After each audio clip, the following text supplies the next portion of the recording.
So you use that word to each his own a lot, man. I have a theory about that. Okay. Yeah. Hey, let's talk about it. I don't believe it's a real solid maxim. Okay. Because, my state of mind, my frame of mind, my life experience, everything that I've gone through in life in some way or another either positively affects people or negatively affects people. So to each his own is like, for instance, with this thing with abortion, right? Yeah. Just say there was only 9 people on the planet believe that you shouldn't have abortion, but these people have lived their lives. They've had these concepts and beliefs their whole lives, and then they become Supreme Court justices, and 9 people affect the lives of over 300 million people. So in that case, if you were to say to each his own, that means that what those 9 people, believe, that their belief system, their mentality, their religion, their everything that they brought to the table doesn't matter, and it really does.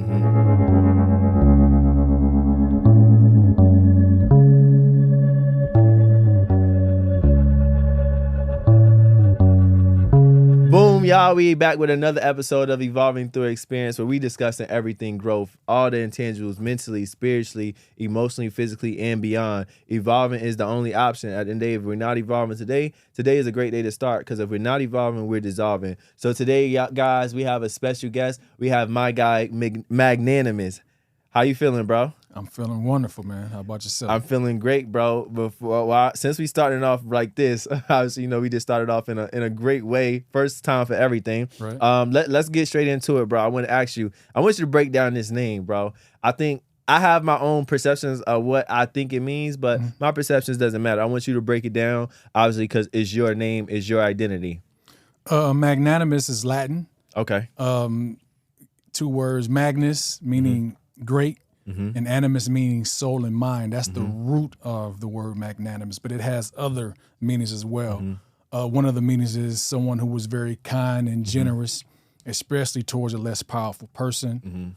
Someone who was forgiving, merciful, philanthropic, also handsome. It has a lot of different meanings, man. And so what I've tried to do over my life is, study the name, what it means, what it represents, and let that kind of like be a representation of who and what I am or what I bring to the table of life, Nah, facts. And with that being said, that's on your birth certificate? Yeah, it's my name. So okay. So I didn't know, because sometimes, and I think that's okay, even if it wasn't, because I think sometimes we've been given identities that may not be who we are. So being that it is on your birth certificate, I think that's a great thing too. So one, that just says a lot even about your parents, because was it your mom? Obviously, I'm sure it was a compare.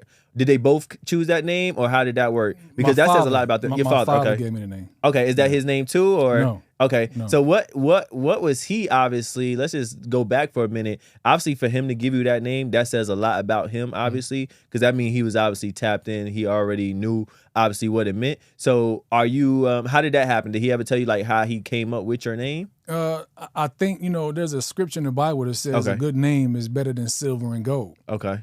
And so, knowing what the name represents, it gives you a sense of identity, a sense of purpose, and something to look toward.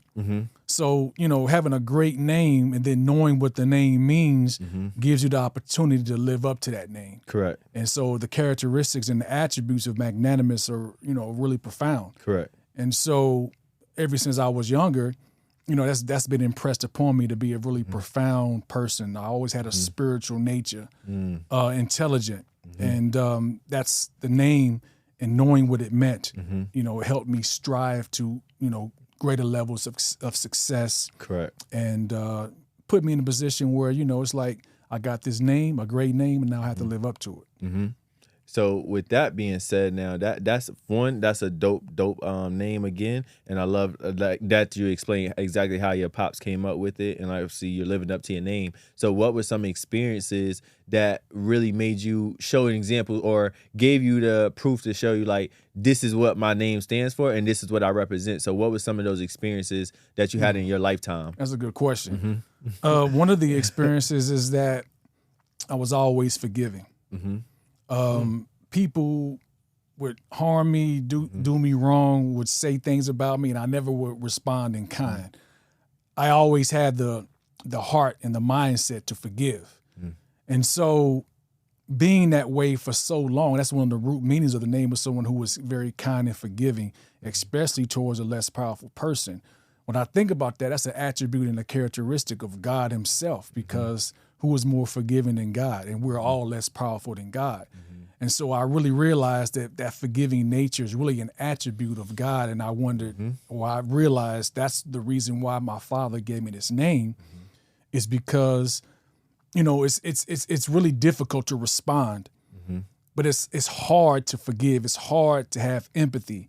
And that inner work that you have to go through to become empathetic and forgiving, it gives you a certain state of awareness that other people just don't have, because the common person, when someone wrongs you, you try to get your lick back. You try to find a way to get back at the person. Yeah.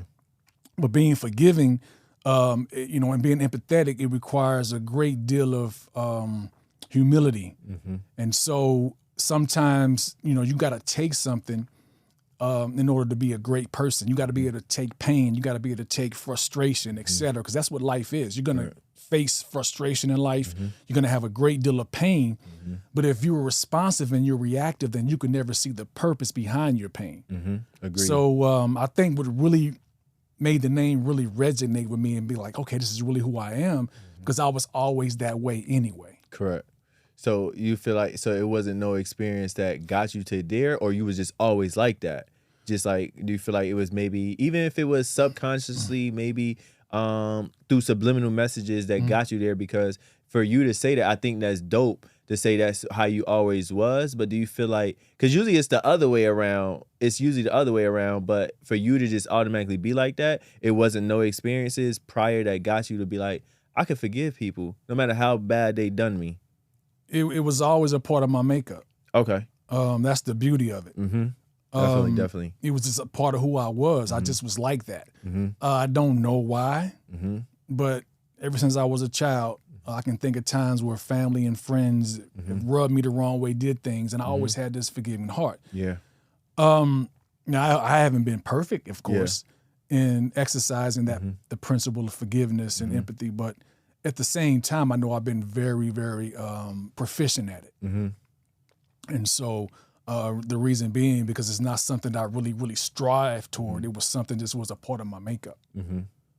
No, that's dope, because honestly, I never heard anybody say that or even have that experience to say, like, that's always how I've been. Obviously, I know you wasn't saying you're perfect at everything you've done, but just to say that's been the most part of your makeup, pretty much that's 98% of it versus 2%. That's an amazing thing, because I want to say this now, because that's amazing, but at what point do you feel like it's too much? Because now you always forgiven. Has it been times, obviously, now people just taking advantage. So where does that cutoff come for anybody out there that's the same way like you, but where does that cutoff come? That was the hard part. Okay. The hard part is being that way. And I think when I was about 4 or 5 years old, I remember a friend of mine did something to me. And I remember, you know, I missed my friend so much we wasn't talking, but I wanted to talk to him. And I remember his reaction to what occurred, it wasn't the same as mine. Like, I had this heart where like, okay, let's move on type of thing. And he didn't feel that way. That was the first time I realized, because I always thought that my heart or everybody else's heart was the same as mine. And so I grew and evolved and matured, and then began to realize that, man, that's a great characteristic. But anytime you have a strength can also be a weakness if you don't have balance. So I had to learn over the years how to balance it, because people would take advantage. People would realize I'm a giving person. If you need something, I'll give it, money, whatever it is, myself, my time, I'm giving. So people would realize that and take advantage. So I had to start going by not just experience, but people's vibes, people's energy, and coming to the point where I start realizing, is this person's energy giving me the type of response that I should be forgiving, or I should be lenient or merciful. Because everyone is not always deserving of that. Exactly, yeah. And then people start taking it as a weakness. And when people take it as a weakness, I will admit there's a little lashing out, and then there's sometimes there's resentment for that. because people take your weakness, your or which is really a strength, as a weakness, Correct. and they treat you as such.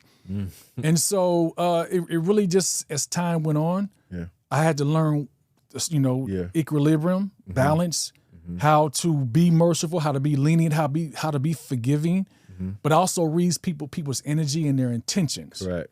And that's like just studying human nature and studying people's vibe. I can start going off of that. So you're saying it's about all the forgiving of other people. So with that, this is what I get out of that. You're forgiving all these other people for different things. Your heart is obviously a pure thing to do that. But now when we talk about forgiveness, obviously people taking advantage of you.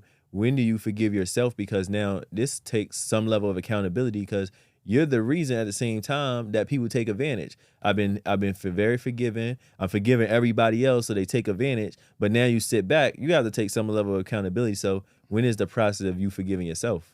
I mean, that's the other hard part. The other hard part is not really forgiving the others, it's really forgiving yourself.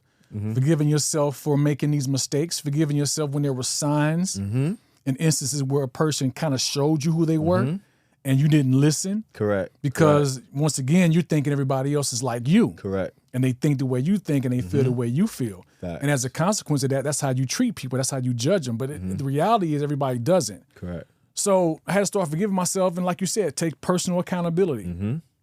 This is what Thank God I'm Free is all about. Yeah. Stop blaming other people for circumstances that I got myself into. Correct. So if I trusted you and you wasn't trustworthy, then at the end of the day, even though I've given you my trust, the question is, did you really earn my trust? And if you didn't, that falls back in my lap. Correct. I got to now say, okay, let me stop being a certain way. Let me be more pragmatic about my approach in giving and being lenient and being merciful and being the kind of person that's philanthropic and charitable. Be more calculated about it. Not just, and being a free spirit, that's the difficult part of it. I'm a free spirit. Yeah. But at the same time, once again, balance. How do you have these great characteristics as a human being and then balance these characteristics so that, because you're living in a world that's not necessarily who and what you are. Correct. And you got to deal with the world as it is. Yeah, I'm loving this conversation. So there's a few things I want to take out of there. I want to come back to balance. But before I go to balance, what do you say was the hardest part? For forgiving the people, because they both hard. So forgiving the other people and then also taking that accountability for yourself and now forgiving yourself. Which one is the hardest? If any, I don't think it's a wrong answer. Obviously, I feel like I don't know if either one is the hardest. Okay. I think sometimes forgiving yourself, because sometimes you're your greatest critic. Correct. And when you make mistakes, and then I'm a perfectionist by nature too. Yeah. You know what I'm saying? When was you born? I was born in July. Oh, July. I'm a Okay. Cancer, man. Oh man. Yeah. So I got you. So I'm a perfectionist by nature. Anything that I want to do, I don't want it just to be excellent. I want to make it as perfect as possible. Correct. So my interaction with human beings, my interaction with life in general, we're not going to be perfect, but I'm striving for that level of perfection. And so when I do something like, oh man, that was dumb, that was stupid. Yeah. Forgiving myself, because at the end of the day, I'm like, it hurts me more. I actually hurt myself more than the person hurt me, because I put myself in that situation, that predicament. So I would say forgiving me is the most difficult thing, because you got to live with that choice. Yeah, you got to live live with the ramifications. You got to live with the harm that it caused you, maybe family, and or it could have caused me economic turmoil. Correct, exactly. And I got to live with that. Yeah. And I got to be stuck in that situation, and then got to get myself out of it. Yeah. And reverse engineer how I got into it. That's a process. So forgiving ourselves is I think is really difficult, man. It's therapeutic to do it. And I think from a holistic standpoint, we gotta practice forgiving self, even more so than forgiving others. Because I think that is the greatest challenge. Correct. Agreed. We beat ourselves up in the head, and we don't really like lighten up. Like sometimes you mess up. That's what life is, right? And you continue to kick yourself in the backside, and in your head you really just you're lessening your value and you're cheapening your existence when you don't forgive self. So I think the impact of that is even greater than forgiving others. Yeah, bro. I'm glad you said that because, yeah, that definitely says a lot. And I'm glad you said that because, again, it definitely is hard. It's harder on ourselves. And like I said, I said it was no wrong answer because there's no wrong answer to that. So you saying that actually brought me another level of perspective, and I appreciate that. So, and this is what I also want to say. I'm glad we can have a conversation, a dialogue. I like to say dialogue over conversation, right? Right. I'm glad anybody can have a dialogue, even me and you, and we could disagree on something. So, not saying I disagree on this, but you said you don't like the term "to each his own." I don't like the term balance. So I want you to go in and explain why you don't like to each his own, and then I'll explain balance. But at the end of the day, I want people to understand it's okay. We could disagree. It's great to see other people's perspectives, and y'all can then take that knowledge, and then you can create a new perspective that makes sense for you. Well, I believe in this human connectedness. Okay. And I believe that anything that I do, my lifestyle, my state of mind, my disposition, my attitude, Correct. my characteristics affect not only myself, but affect others in a positive or a negative fashion. Correct. So to each his own, I can come in here and just say, the interview started 30 minutes late. Yeah. I could have had an attitude about that, Correct. right? And I could have came in here, all flamboyant and acting, angry that you wasted my time, yada, yada, yada. Or I can give you some grace and say that the brother is doing something positive and he, is just running behind. Correct. I can come here with that energy and upset Correct. you, upset the cameraman, upset everybody up in here. And then no shoot. And then no shoot, right? Yeah. So, and then affect you, and you might have somebody coming in after this. Yeah. And affect you in a negative sense where the next person who comes in here, the vibe is kind of off because energy is never created or destroyed, right? Exactly. It merely moves from one place to the next. Correct. So I can believe that treating people in an unjust way, being mean, ill-spirited towards you, I can believe that's a viable lifestyle. But that's going to affect you. That's going to affect the people that I come in contact with. Correct. So I don't believe as humans that we can have an existence on this planet and it don't affect nobody. It's because I think a certain way, it doesn't affect anyone. And going to what we talked about earlier about, the Supreme Court justices. Let's say only 9 people in America believe that, you shouldn't be able to have the right to have an abortion. And now what my position is on that matters not. The reality is these people have obviously held that opinion in their hearts and their minds for decades. They got to the point where they went through the system, became judges, now the Supreme Court justice. And 9 people are affecting millions of people's lives. So even though they have a right to feel that way, that's their own perception or perspective about abortion, it's still affecting hundreds of millions of people. Correct. So to each his own is a flawed concept to me, from my understanding of it, because at the end of the day, if I come in here and have a really great spirit, great attitude, this dialogue that we're having here, this conversation is going to go along accordingly. But like I said, if I come in here, all mean and grumpy because it ran a little late, everybody in this room is going to be affected by that, including myself. And then, I don't want to cut you off. Go ahead. No, I was just going to say I agree with that. And I think also sometimes it could be a reflection of ourselves because there's been times where the roles could be reversed and we look back and we're like, okay, I probably did this too. So let me not feel like just because the rose is not in my position right now or the ball not in my court that I could be quickly to judge because that could happen. And I'm guilty of that too. I don't know if anybody else could say that, but I don't mind saying that I'm guilty. So you might have felt that way, which would be a reason and a valid reason to feel that way. But at the same time, the roles probably have been reversed in the past at some point, or even maybe reversed in the future because not even intentionally, but things happen, life happens, and things get moved around. That's just life. So, and that's just part of us also evolving. So I appreciate you sharing that. So as far as with balance though, right?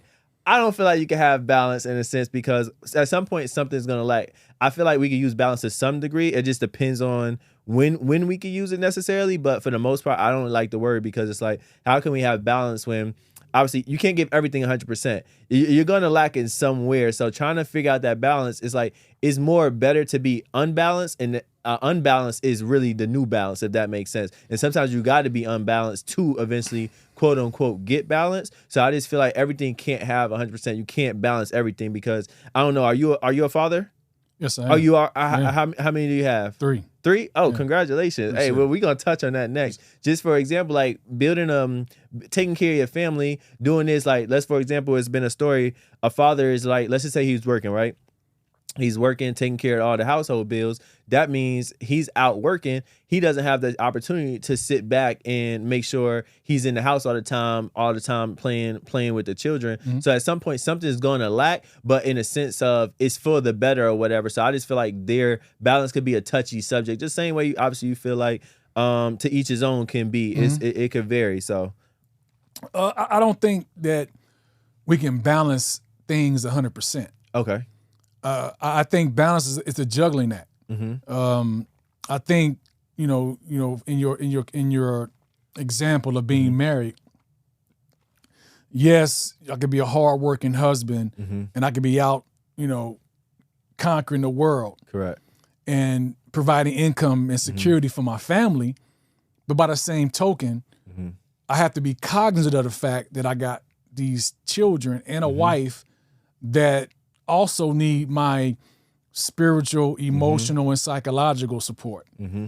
So balance don't necessarily mean that I give the same amount of time, mm-hmm. giving spiritual, emotional, and psychological support to my wife and my children, mm-hmm. but it means that I don't put the work and my responsibility on the physical mm-hmm.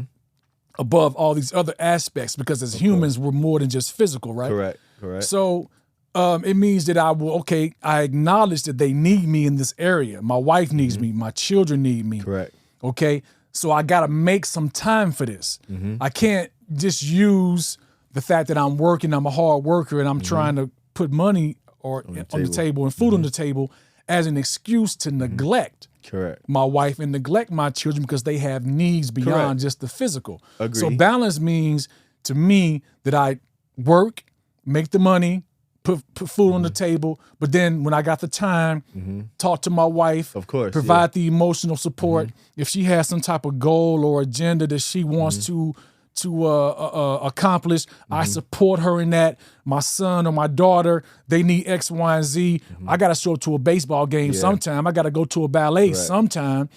I got to be able to take them to practice sometimes. I can't always use the fact that I'm busy as an excuse to neglect other areas of my responsibility. So balance just means just putting the right amount of energy and time into work, wife, children, and the family. Beautifully stated. So with that being said, I'm gonna probably name this episode "The Balance of To Each His Own." You feel it? It levels out. I like that. I agree. I like that we could. I don't know how you feel about agree to disagree. That could be a whole nother topic. Yeah. But I want to go back to the children. So you said you have 3. How old are they, if you don't mind me asking? And my children are 29. Oh, they're adults. But they obviously still your babies. 27 and 25. Okay, 25. Now you just reveal how young I am now. My apologies. My apologies, bro. No, so what's been the process of that? Now, obviously, your father instilled this name into you and obviously those principles. Mm-hmm. So now let's correlate to you instilling that times 10 into your children. How has that process been? Man, so just like my father did for me, gave me a great name to strive toward, I did the same thing for my children. And I gave them names that, were challenging to live up to. Yeah. Something that meant something so that they could have a sense of value just by the name itself. Yeah. Sometimes it's the name gives you value. Correct. And it's not easy because, it's being magnanimous, being kind and forgiveness. It's so easy for me to be, I could be just the opposite of that. Correct. Yeah. I can be a person with Which a hard heart. Crazy. I can be crazy. I can be a lot of different things. That would be crazy. Right? So I gave them names and then taught them what their names meant. And Beautiful. I emphasize the importance of living up to that name, not to have a great name and not live up to it. Correct. Like, what if your name was Superman, right? Yeah, and you're not living and up you to was it. lame. You know what I'm saying? You was some little lame guy. Your name Yeah. was Superman. That's horrible. That's man. horrible, right? Yeah, that's a bad life. I ain't gonna lie. Yeah, you do the name of a bad service, man.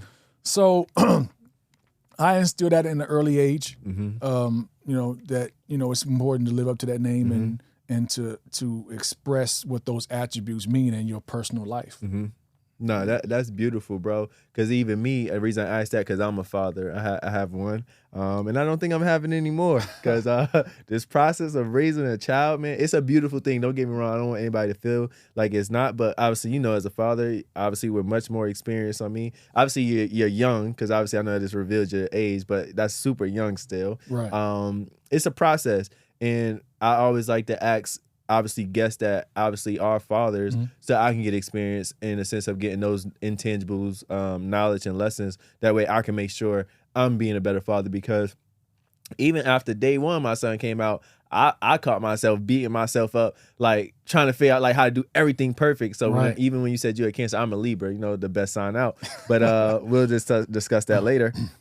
It's like a process of learning, like I want to be the best father I can be. So if I feel like I make one mistake, I'm beating myself up on it. And then it's like, even in the process of trying to do better and make great decisions, sometimes those great decisions, obviously they're out of love and out of better, they can still be mistakes. So trying to find that middle ground, for the lack of a better word. That balance. Yeah.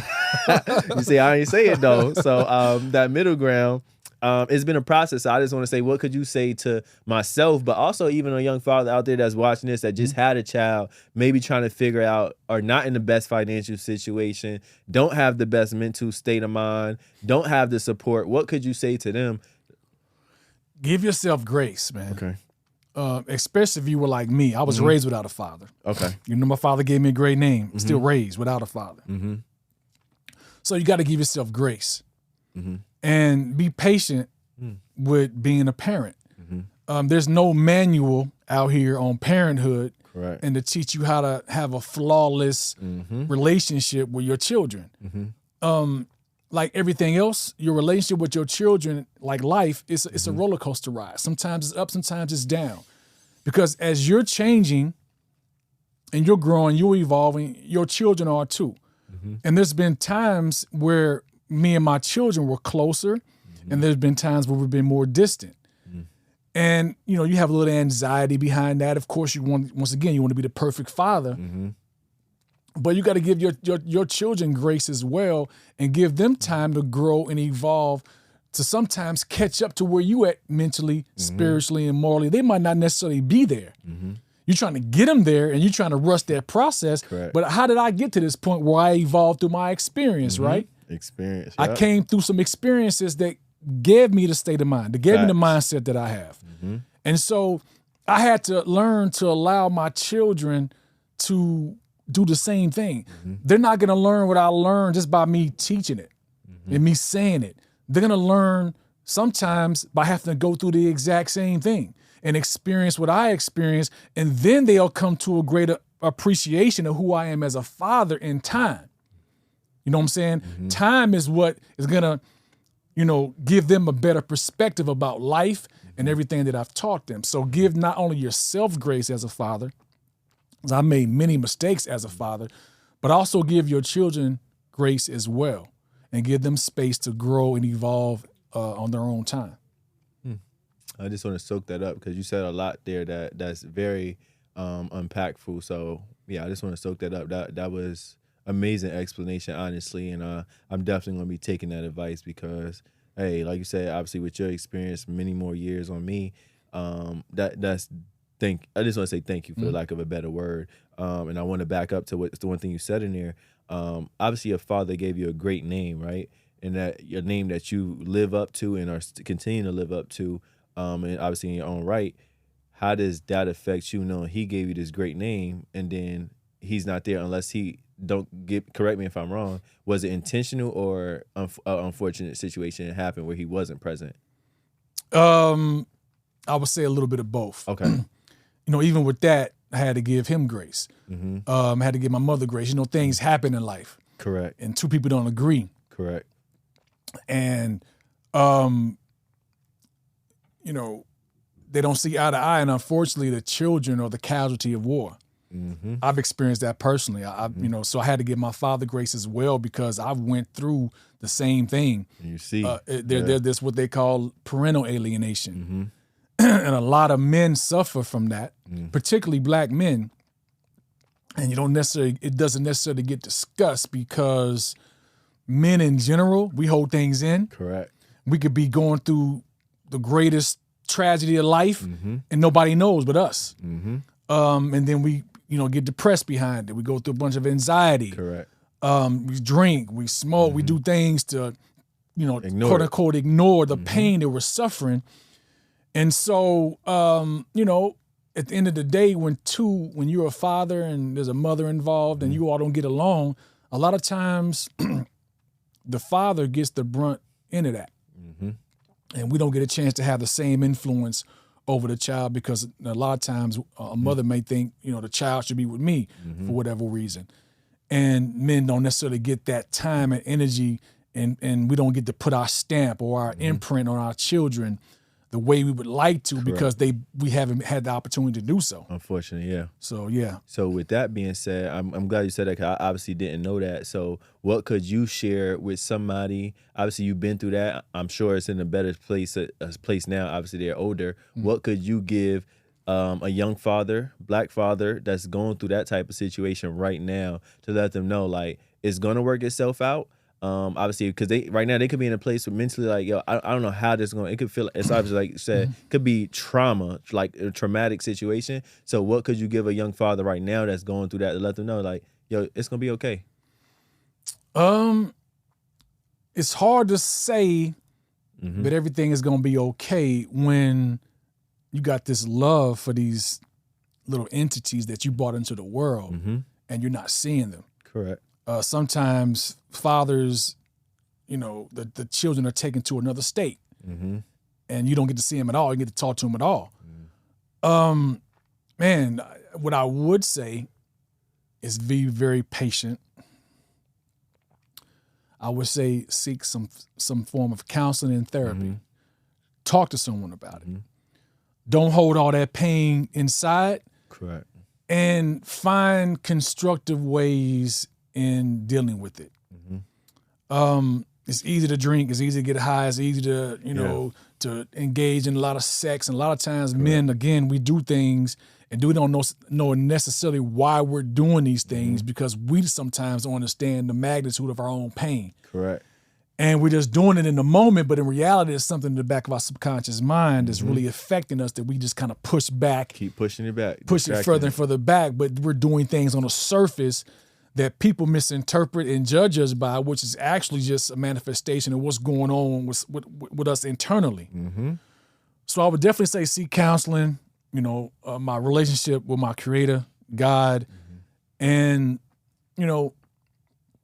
be patient. With yourself. With the circumstances.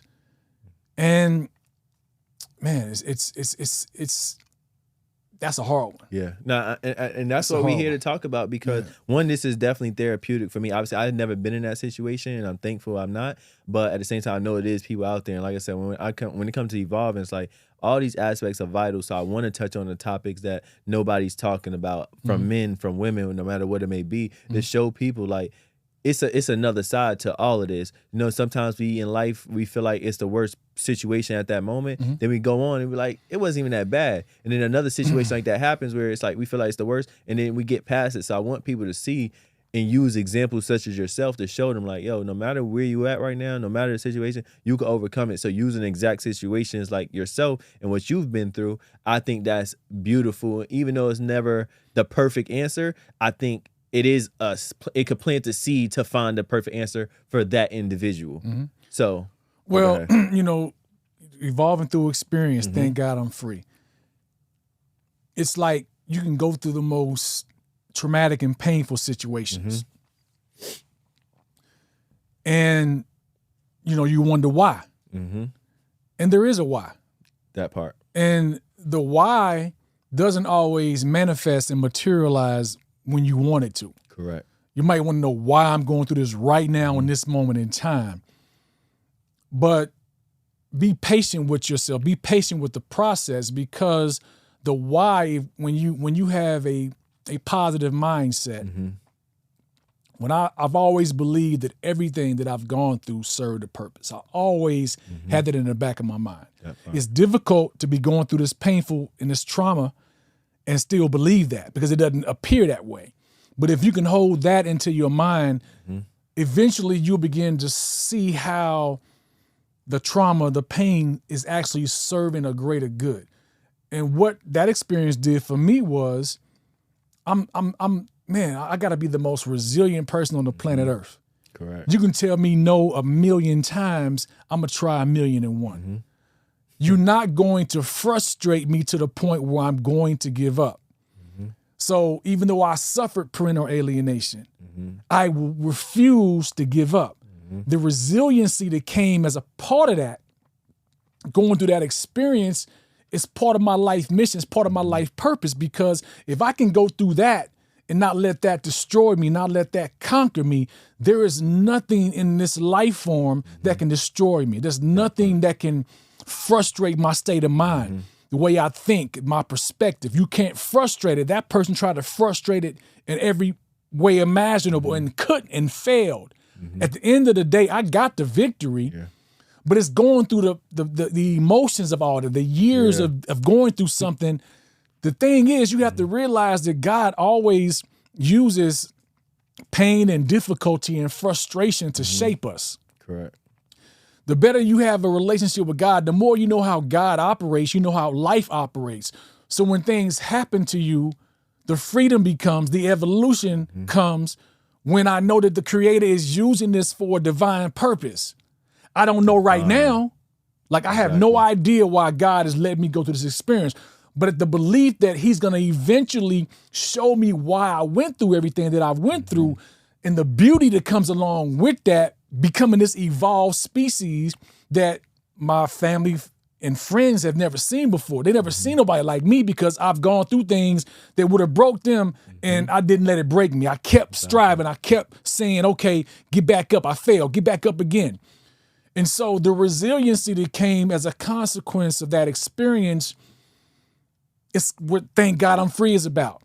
Because I'm free that I allow things that hurt to make me weak, to frustrate me, to make me like, okay, you know, I just might as well give up and do what everybody else is doing. No, I want the hard route, because the hard route is going to shape and mold me in a way that nobody's ever seen before. Right. And go ahead. And I knew that was a part of my mission. And then as you're going through something, somebody else is going through that as well. I ain't the only person that's experienced that. So now I can teach, as a consequence of my experience, how to make it through it, how to survive it, how to be patient, how to stay in the struggle, how to sometimes just let go for a while. Sometimes I have to let go and not try to enforce my will on the situation, because sometimes that makes it worse. Sometimes just let it go. Okay, I ain't seeing them for 4 or 5 months. Okay. Okay, God, maybe I need to work on myself. Maybe God's giving me this time to work on a business or do something else in a positive fashion, so I can take that negative energy and transmute it and turn it into something positive, versus letting this experience break me and make me bitter. Like, I'm too, my spirit is too generous and kind to be walking around with this bitterness, animosity, even though there's times where I had some of that. Of course. But I had to realize I had to purge myself for that. And say, okay, God, you showing me something. What is it? And what it is, a lot of times, is that God is showing you that there's a work that you need to do with yourself. And he's alighting you that time that I would have had to spend necessarily with my children and taking them here, taking them there. It gave me time to really self-reflect and find myself. So the person that was doing this to me may be trying to hurt me, maybe trying to break me, but they're really serving my greater good. They're actually helping me, not knowing it. Their intention is to hurt me, but God is using that animosity they have towards me, that energy they have towards me, to make me a greater servant for good. And as a consequence, that person was just my friend unknowingly. You helped shape me. You made me this resilient and didn't even try to, right? So now who's the one getting the last laugh? Facts.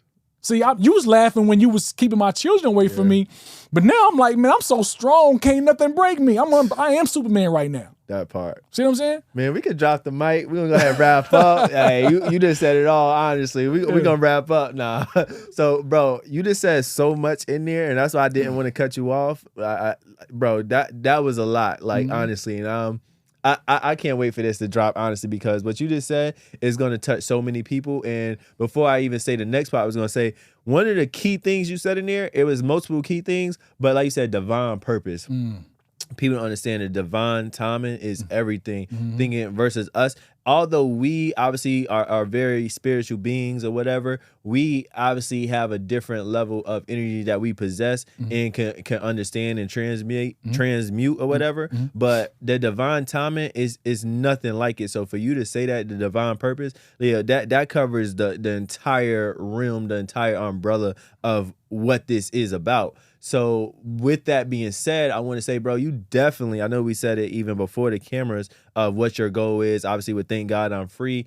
But one of the things you said is motivational speaking. And not just motivational speaking. I don't even like to say motivational speaking, but I guess the better thing I would say executional speaking, because what you just said, it allows somebody not just motivate them, but it could really tell somebody, yo, they can definitely execute. People can get all the motivation in the world, but if you don't execute, it doesn't matter. So what you saying and the energy I feel, and I'm sure obviously Trey feels it, like, bro, you definitely deserve to be on the stage, because I can feel the energy. I can see the passion in your eyes. I can see how you was articulating yourself. Bro, it was great way how you articulated everything you just said. So you definitely will be on stages, no doubt about it. Obviously, if you're not already, and your story is definitely even more going to be magnified, because what you just said was like a lot. It was very, very tasteful, and it was, like I said, it was just, it's a lot to digest, but what you said was have been said even more beautiful. So I just want to give you your flowers for that as well. Appreciate that. I think one of the things that we need to get across to people in general, humanity, is that God doesn't create anything without divine purpose. That part. He doesn't do anything with a real great reference point, like creating you, creating me. You know, God just wasn't bored. You know what I'm saying?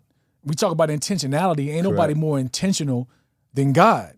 So the fact that you are here, I am here, and we've had all of our experiences in life, God foresaw all of this. So everything that I've experienced, everything you're experiencing or have experienced, God foresaw all of it. So in foreseeing something, you know where it's going. Correct. And so if God knows where it's going, the thing is, you got to trust God enough and yourself that you're experiencing this for a greater cause. The problem becomes is that humans don't necessarily get taught what our value is. And if you had no value, then God never would have created you. Like, that's the insult to God, to create something that has no value, that has no utility. You have value, and God wants to use your life experiences as a utility to inspire other people, to show other people who've gone through similar circumstances, similar trauma, similar, things that you've gone through, how it can be overcome, so that you don't think it can't be overcome. There's nothing impossible in this universe, right? There's no circumstance that we have gone through that we can't overcome. The mindset has to be that it's doable. The mindset has to be that nothing can stop me, that you cannot frustrate me. That has to be the mindset. And you got to understand that it's all serving something in the future. You can't see it now. You don't know now, but you got to keep living. Correct. You got to keep managing the pain, managing the experience, and understanding that this is going somewhere. And when you keep that faith, when you keep that conviction, and you stay grounded there, man, you become a monster, man. Like this, like the pain, you start eating it up. Yeah. Like it don't eat you up. The frustration don't eat you. You eat up the pain. You eat up the circumstance. You devour it because it becomes a part of you. I like that. And you destroy it because at the end of the day, what I think here gotta manifest out here, eventually. That part. It don't happen overnight. We create our reality. Yep. But it gotta manifest out here. If I think it gotta manifest. Correct. If I keep thinking something and I keep believing something, it's a matter of time before God's gonna reward me for that, and the universe gonna just kick in. And all these blessings gonna start unfolding because I stayed the faith. You know what I'm saying? I stayed true to myself. I stayed true to my conviction. It's only when you give up or you weakened by your experiences. Man, yo, you did it again. Bro, I can't wait to chop up this episode because you have said so many things and you articulated in such a great way. And I think, again, that's going to really touch people, not just mentally, but their hearts, their spirits. And like, this is exactly why I'm doing what I'm doing. So I know this episode, we've been trying to get the scheduling with us, but I'm definitely glad we could finally get it in because even on the phone, obviously, you know, I always have conversations with any guest before. That way it helps me pretty much create questions. But sometimes the truth is, to be transparent, sometimes I don't even get to all the questions because I allow the conversation to flow. And I would say that because I'm loving how the conversation has flowed versus the questions that was prepared and what things I want to ask. It was divine timing, even down to how late we got started, unfortunately. It not even unfortunately, divine timing because everything happens for a reason. So I'm just loving how it's flowing because it's doing how it's supposed to overall. Right. And you already covered, thank God I'm free. I know we can go into it more. I was going to ask you that next, but I want to say this. I know how we met, and we met in a place of, obviously, I would say better than ourselves. You obviously know. Everybody knows my favorite spot. I'm going to go on record. I'm going to get a check eventually, y'all. I don't promote just anything, but I'm going to definitely get a check. Upbeat. One of my favorite spots because it goes into better than ourselves.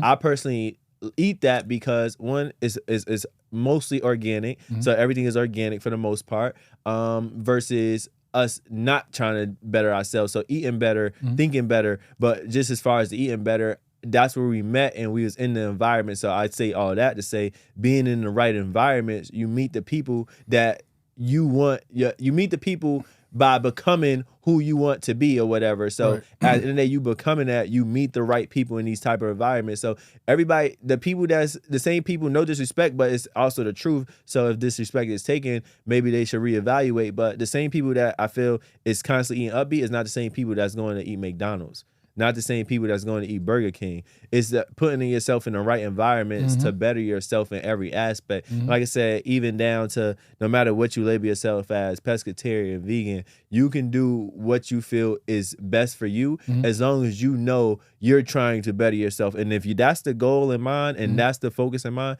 hey, I'm going to commend you regardless. Yeah, so I agree with that. I think your eating choices is a reflection of self-love. And, you know, the more time and energy and effort you put into that, it's just showing that you love yourself. And it's no disregard to people that eat meat or necessarily have unhealthy life choices. But as you're evolving through experience and you're freeing yourself, you begin to realize that how I treat my body, you know, every relationship that I have is going to be a reflection of my relationship with self. So if I don't take care of myself, if I don't value myself, I can't value a friend, a significant other. I can't value my children. I can't value anyone. So the higher I place value on me, and the more value I put on me and place on my life, that in turn, I'm going to replace it on other people. And so I recognize value in you because I recognize value in me. But if I see no value in me and you got value, I'm not going to see it because I don't even see it in myself. So value and self-respect and self-love, it starts right here. And you can tell a person that loves themselves because how they treat other people. Because you are a reflection of me. Whether I realize it or not, you are a reflection of me. So when people, what I realized, you know, one of my ways of being empathetic and forgiving toward people who have harmed me and tried to harm me is that you're getting angry at them, but that person don't even love themselves, man. They hate themselves. So I'm getting mad at them for hating themselves and getting all, you know, emotional that they didn't talk to me right or whatever. But the reality is that's just a reflection of who they are and how they see themselves. So I'm not gonna get offended because I know if you don't treat another human being right, you hate yourself. That part. The real test for whether or not you love someone or love yourself is how you treat other people. Facts. So That's one of the things I kind of figured out about racism. Like, stop internalizing racism. Because if a person mistreat you based upon how you look and your skin tone, that just means they hate themselves. That's a fact. So the racist person, I can have a little empathy toward them. Like, man, he's tripping. He hates himself. He hates himself. She hates herself.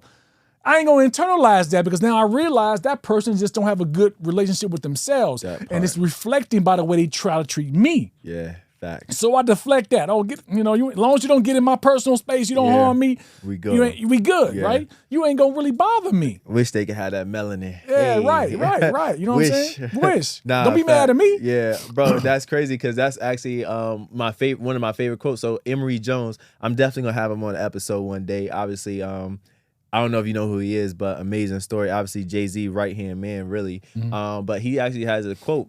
He's like, what we don't like in others, we can often find in ourselves. So that's why even myself, I always try to give grace to others because, again, like you said, reflection. I said it earlier on the episode.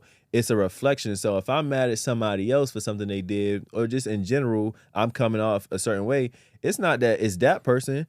It's a reflection of me. So if I'm mad at you for whatever you said or whatever you did, it's not really you. It's a reflection of me. And then once I looked inside and realized that, it allowed me to really truly evolve through my experience, through life in every aspect, because experience can mean so many different things. But that's why I say evolving through experience.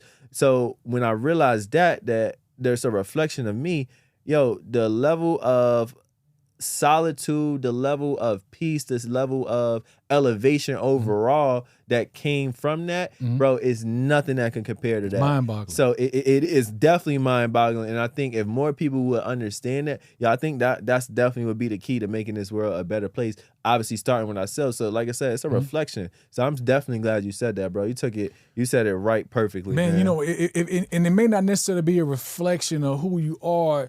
It's a reflection of what's potentially inside of you. Okay, I can see. Okay, I like that. Because sometimes you might not necessarily be that. Yeah. But the potential for that is in you. Or was it? Or it could have been. Could have been.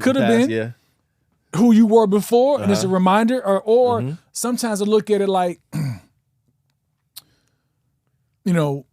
sometimes you get mad at a person for not keeping their word, right? And sometimes I don't keep mine. And it's just a reminder, like, work harder on that aspect of me. Yeah. So once again, I can point the finger to the person and not like what I see in them, but the universe is just a mirror. Yeah. People are just a mirror of what is already in us, potentially, or what we are already guilty of already. Correct. And so either or, I think, when you look at that, first of all, let's do some self-reflecting. Correct. Exactly. Let me see if I'm guilty of that too. Yeah. And I ain't always on time. That part. Maybe divine time. You on divine time. Exactly. We started on divine time. But I ain't always there when I say I'm gonna be there. Yeah. Even though things happen. Yeah. Things happen. Yeah. I get it. Yeah. But at the end of the day, it's either something that you're currently guilty of or something that you have the potentiality of manifesting. That like you might be on guard. Okay, since I don't like that in others, which is easy to point out. Let me see if that is an inkling of that inside of me. And if it is, let me do the internal work. Instead of getting mad at that person for being that way, let me do the internal work and correct that potentiality or that flaw in myself and let that be why that happened. Yeah, exactly. Because the universe, God, the creator, is trying to show me something about me that I have not acknowledged or I didn't understand or I didn't see. Facts, bro. It couldn't have been said better. And before we transition, I want to ask you something about your children. But just to stay on this topic real quick, I'm glad you said that because it's like you said, even with that, it's still a level of accountability. Even when we are a reflection of something we don't like, or we on the opposite, it's still a level of accountability. And I think that's a beautiful thing too. So even today, obviously, something was out of our control on why we got started late, from whether that was an accident, who knows, it doesn't matter. And just trying to be on time. But even with that, it's a level of accountability that allows us to, sometimes I think it could be a little negative, taking too much accountability, but I think for the most part, it can be the more positive. Like you said, it's a reflection, but it also allows us to, look, maybe I need to focus a little more within. So in the future, this doesn't happen, or I'm not the one on the other side of the stick. So at the end of the day, I just wanted to say that because, again, divine timing, of course, but it's definitely a level of learning lessons within all of it overall. So as far as what I want to ask about the children, because obviously I know I said you're instilling into them. So tell me something, or I guess from overall stuff they've instilled into you. Oh man, No, great question. that's a great question. When my son was really young, 7 years old, Okay. was going through a divorce, Mm-hmm. and I picked him up one day, Yeah. and he hadn't been seeing me. He could see the nature of Attention. my relationship with his mother, my ex-wife. He saw it. He he knew it, and I wanted to console him in a way that I wasn't neglecting him. You know, your daddy still loves you. I'm here for you. You know, so on and so forth. Because I didn't want him to have any ambivalence as about, you know, how I feel about him. Correct. And I said, your daddy's going through a lot right now. And I can't talk to you about it. You know, one of these days I will talk, but I love you, yada, yada, yada. And he said, but Daddy, are you going to stop praying? I was like, wow. And at that time, I had not been praying as much. You know, my son impressed that upon me at 7 years old. And what it taught me is that, you know, parenting, we tend to think it's more about us shaping our children. Correct. And which it is. It's a lot about it. It has a lot to do with that. But it's also being shaped by your children. Beautiful thing. Like they have as much impact on you, or they should have as much impact on you as you have on them. That part. And if you think that you're the teacher, you're the sole source of guidance and instruction, let me disabuse you and let you realize that your children are here to give you guidance and instruction as well. Correct. And you can't be a good parent and not listen to your children. There's divine guidance through your children that, because they're still innocent. They're unadulterated. We get corrupted as adults. We start thinking we grown and programmed. They're still pure and innocent. And so a lot of times you can get information from your children that's directly from God, man. And what he said to me is pray. And at that time I wasn't praying as much. But my son instilled that in me. Yeah. He's taught me like, look, I'm here to teach you too. I'm here to give you understanding too. What's his name? His name is Jalil. I like that. I'm here to give you some understanding too, right? And so what I've learned is that one of the things that they have instilled in me also is the listen more as a parent, and let them sometimes teach you how to be a better parent of them as individuals. Because you can't. I got 3 children. You can't parent them all the same way. I got a certain methodology that I use, but at the end of the day, they're individuals, and they got to teach me how to have a relationship with them personally. And my relationship with one is not the same as the other.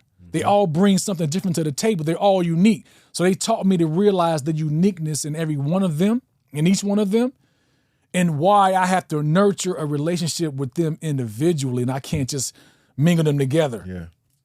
And do the same way I do. You know, this makes you laugh, but the other person might make him cry. Yeah. You know what I mean? I got to be cognizant of that. I got to be aware that my children are different. And you have to be aware that, you know, you might try to raise them the same way, but the relationship between each one of them is different. And they're going to each bring value to you in a different way. And you got to appreciate that. And then you have to also nurture that. That part. All the fathers out there, I hope y'all soaking this up. Because it's a beautiful thing what you just said. Again, everything you've been saying, honestly, and I could, like I said, I could feel the passion, I could feel the energy, and it's a beautiful thing. So I'm glad I asked that, because sometimes, like you said, we feel like we're here to teach our children. And I use children specifically because I learned like we don't call children kids, because kids actually means baby goat. So animal. So I make sure I'm even conscious of saying that. So your children teaching that is such a beautiful thing. Because, like I said, we always think that we're here to teach them, but really they could teach us. So, hey, man, I have truly enjoyed this episode. And before we even wrap up, I want you to shout out the book, and I'm going to make sure I put it in all the descriptions so where people could buy it. But I want you to tell them about the book real quick. I know you got your book. The book is called Magnanimous Inspirations, 1,000 of the world's greatest quotes, and you can find it on Amazon. Bet. I'll get the link will definitely be in the description. Where can people follow you at? You can follow me at Instagram at Magnanymous and on Thank God I'm Free _ Thank God I'm Free. And that'll be at the bottom. So with that being said, bro, I just want to say I appreciate having you on again. Definitely a very therapeutic and insightful conversation, dialogue that I've personally enjoyed. And I'm sure it's definitely going to resonate with so many others that they can take the value out of it and apply it to their life, or even share it with somebody and apply it to another friend's life, whoever it may be. And even if it doesn't apply now, the seed is planted now. So when that root eventually pops open and grows, then it grows to the overall goal, the overall message that's meant to be touched for whoever it may be. So if y'all enjoyed another episode of Evolving Through Experience, make sure y'all follow us at Evolving Through Experience. Share it with a friend. If you haven't started evolving today, today is a great day to start. So if you're not evolving, you're dissolving. So boom, check us out. Peace. That was good, man. Appreciate it.